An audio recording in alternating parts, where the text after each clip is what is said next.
Hey YouTubers, it's Cyber924, and today I'm actually going to do a little bit of work on the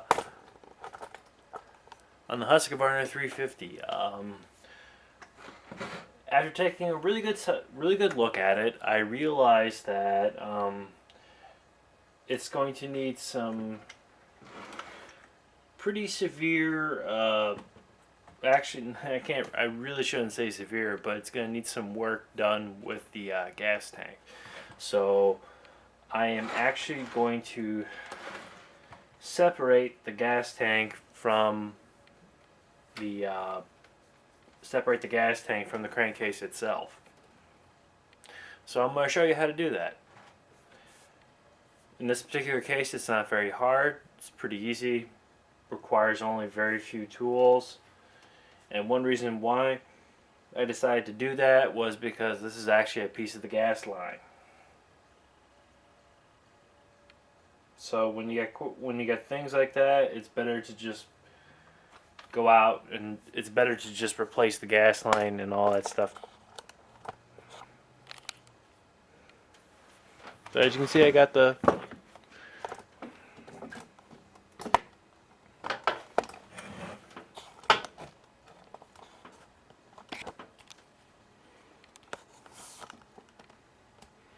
I got the 350 right here.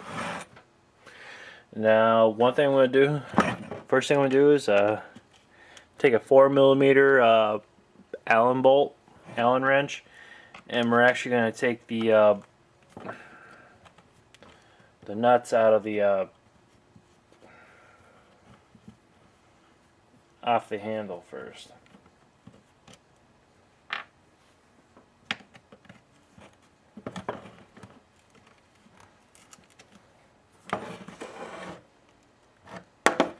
Now sometimes these handles can be gunked up with junk and all that stuff like that. So if you got like a little pick or if you got a little screwdriver, it's a good thing to sort of just clean those little holes out because you don't want to mess up your tools.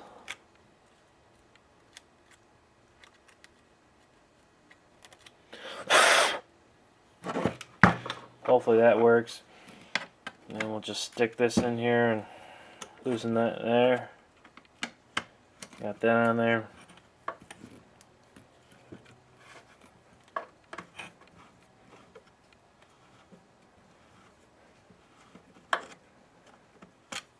Now the biggest difference between the Husqvarna 350 and let's say a 346 XP is that the actual crankcase on a 346 is metal. Unfortunately with this one's actually plastic.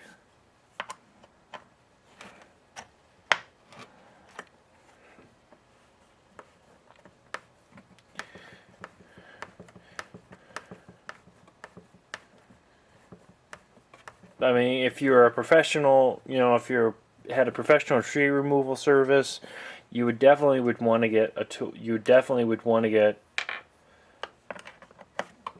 a chainsaw that's got at least a magnesium casing on it, so that it can take a lot of abuse. I mean, because with saws like these, you drop them, crack the plastic, there you go. Your plastic's gone, then you're going to have to buy a new crankcase, or pretty much someone's going to tell you to buy a brand new saw. As you can see right here, it's removed. Next thing we're going to do is we're going to grab our trusty marker, of course, and also some bags.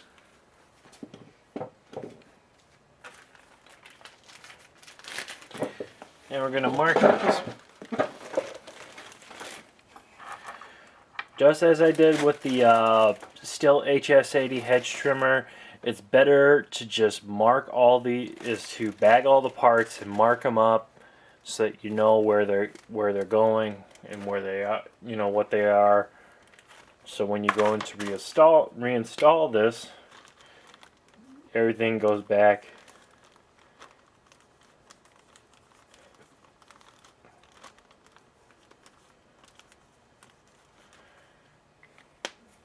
everything pretty much gets reinstalled the right way.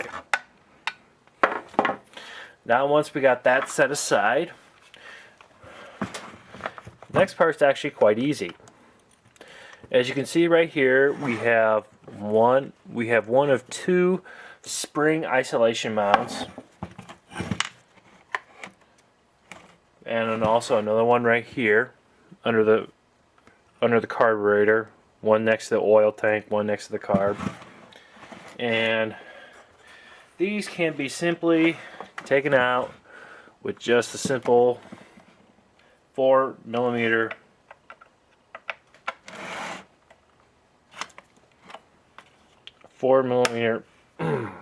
Allen wrench.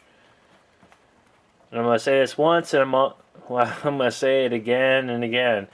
Getting these T-handle Allen wrenches are like a godsend. Better than the traditional ones you see right here. These you have a lot more, you just get a lot more flexibility with it, so to speak. And as you can see, this part's actually starting to come up, which means that we're almost there. Taking the mounts off.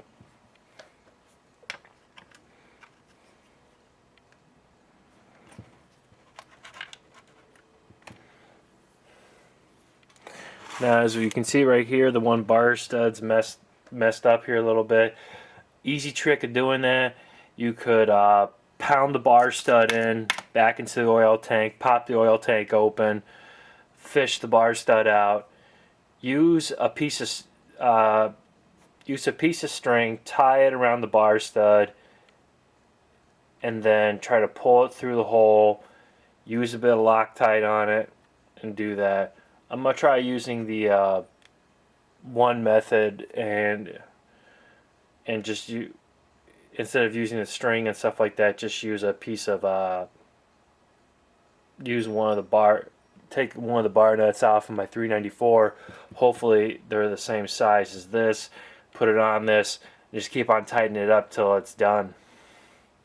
Hopefully that will solve that problem.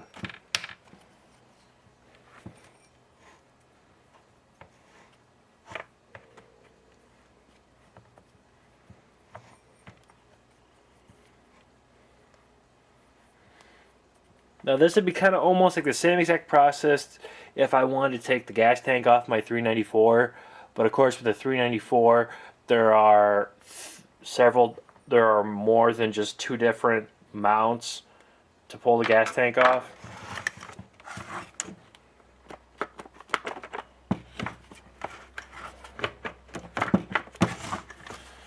This thing should come off pretty gingerly.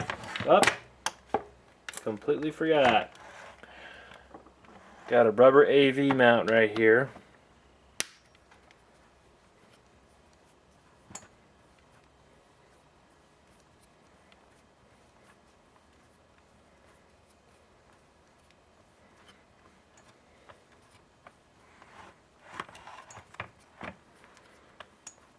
Once I get this rubber AV mount off, then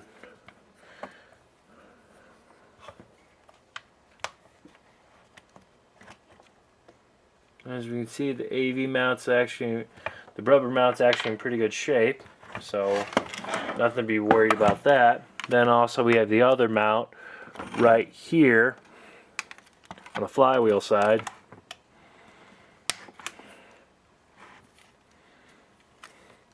And plus also for the past half hour I've been doing some research on parts lists, and I've actually been able to print out the diagrams as well as a parts list and also prices so that I know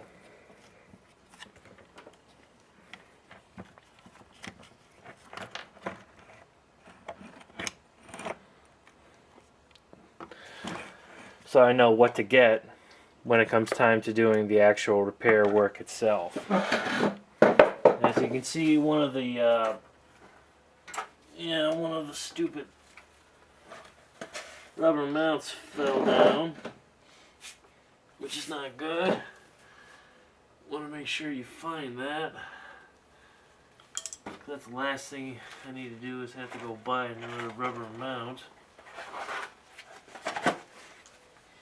That's why it's always good to have a handy dandy flashlight with you, so you can look under here and see if you can find the mount.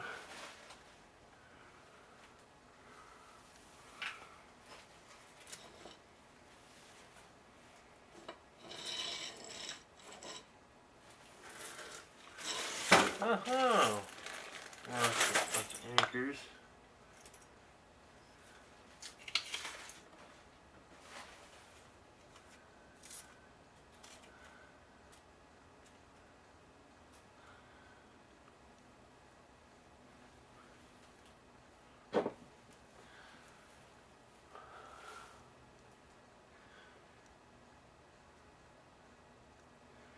Well, that's something I'll have to find later on, I guess. Oh well, darn myself.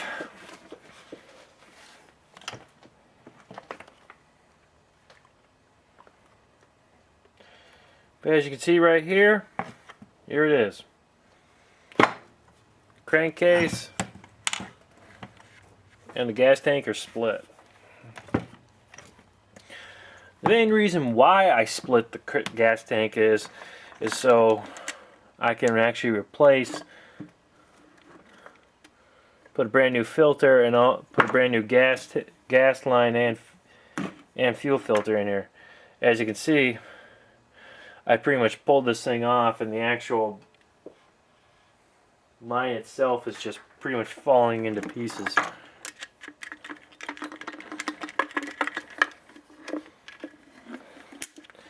Take that little tank off.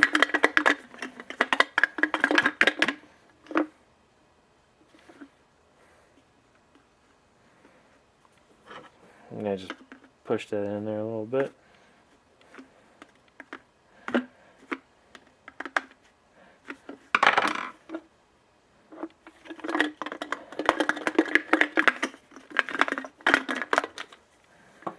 As you can see, here's the old fuel filter and also the old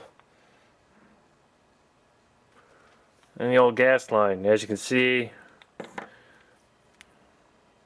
it stretches and pulls apart like fairly easy. So pretty much the fuel line shot, the fuel filter shot. The fuel filter needs a new fuel filter right off the bat. And of course, you always want to check your gaskets around the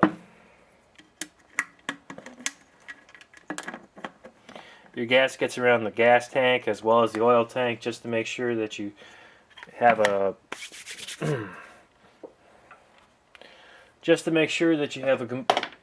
all your part, just to make sure that all the O-rings on these things are nice and tight. And that's pretty much it. So one thing I'll definitely get an opportunity to do is actually clean this up, get all the shavings and pitch and all that stuff off, and be able to actually put a new gas line, fuel line in, also a new fuel filter, which is really, really nice because this thing really needed it. And plus, also it gives me a better opportunity to actually work with this saw.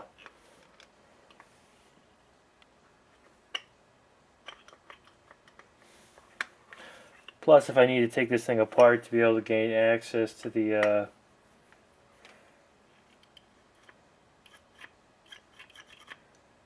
if I have to gain access to any of the important vitals of the crankcase and stuff like that. Look under here, make sure this is all in good shape and whatnot. And of course, you can see right here, you got all the you got the screw right here for adjusting the oiler, and then also you got the 4 bolts that actually hold the bottom part of the crankcase. Because this part will actually come off. Don't know what size bit you would need for it, but